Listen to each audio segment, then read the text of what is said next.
네, 메르스. 메르스가 제일 처음 확인된 게 지난달 20일이었습니다. 그리고 오늘이 6월 5일이니까요. 16일이 지났습니다. 현재 확진 환자는 42명이고요.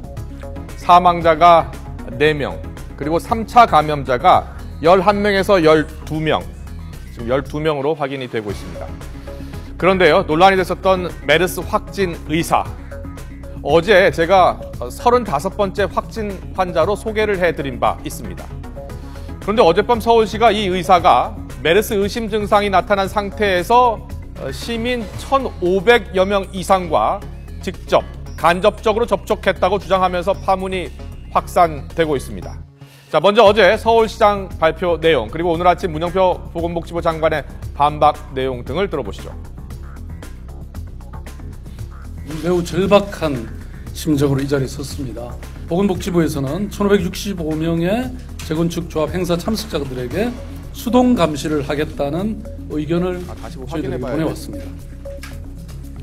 서울시는 수동 감시 수준의 미온적인 조치로는 시민 안전을 지킬 수 없다고 판단했으며 참석자 명단을 해당 조합으로부터 입수하였습니다. 1,565명 위원군 전원에 대해서 잠복기 동안 외부 출입이 강제적으로 제한되는 자택격리 실시를 검토하고 있습니다.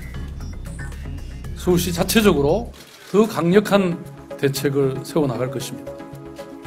이 시간 이후부터는 제가 직접 대책본부장으로 진두지휘에 나가겠습니다.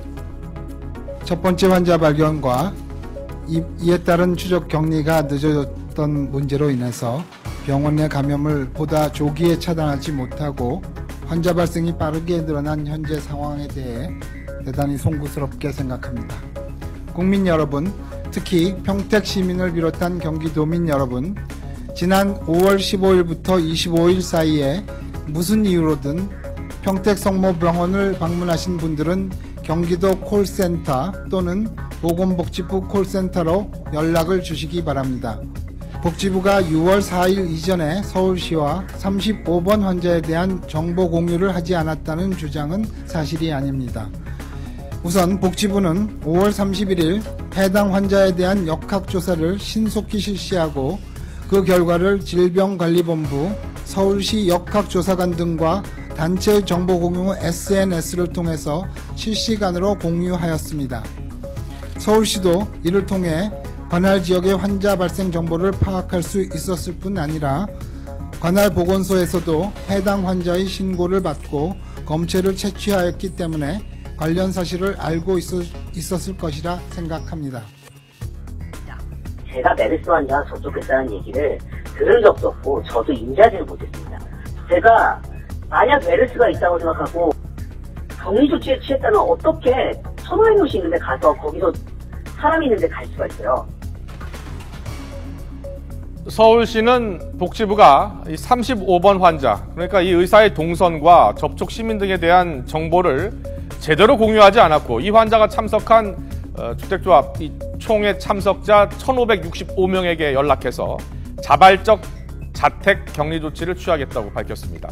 문영표 장관 이에 대해서 지난달 31일 의심 환자 발생에 따른 역학조사를 신속히 실행을 했고 이 정보를 공유했다면서 서울시와 접촉자 관리 방안을 논의하기 위해서 긴급회의를 소집하는 등 적극적인 노력을 또 기울였다라고 밝혔습니다.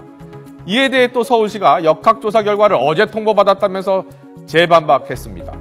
누구 말이 맞는 건지는 조만간 확인이 되겠죠.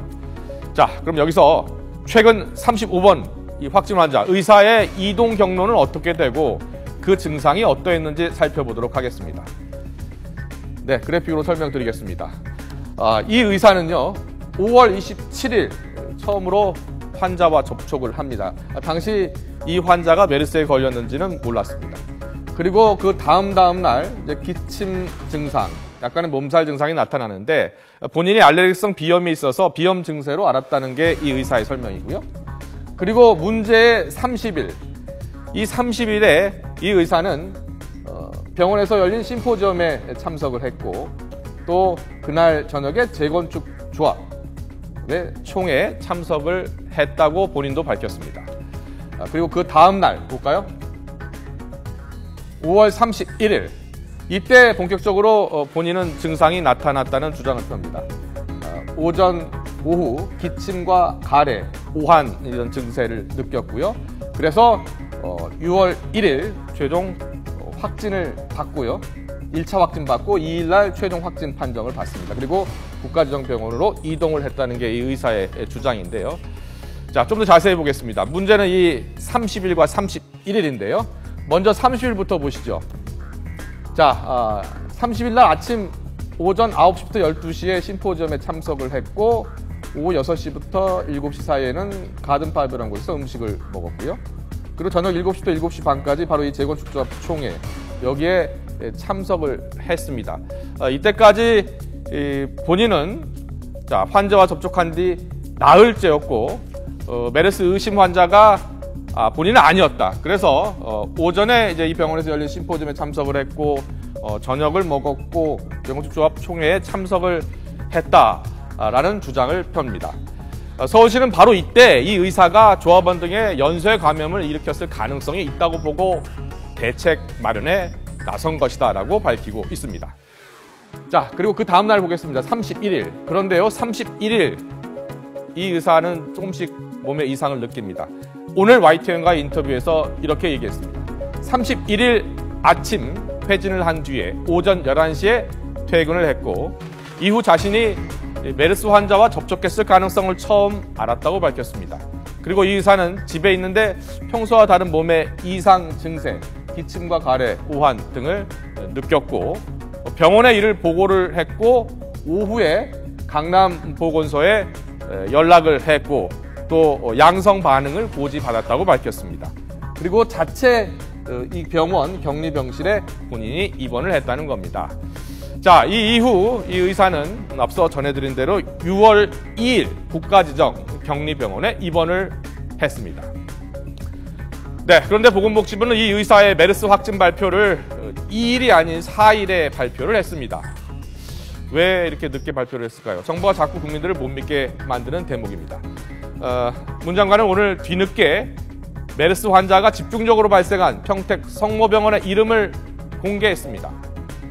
문 장관이 오늘 아침 밝혔듯이 첫 번째 환자 발견과 이에 따른 추적 격리가 늦어지면서 메르스 확진자 수는 빠르게 늘고 있습니다.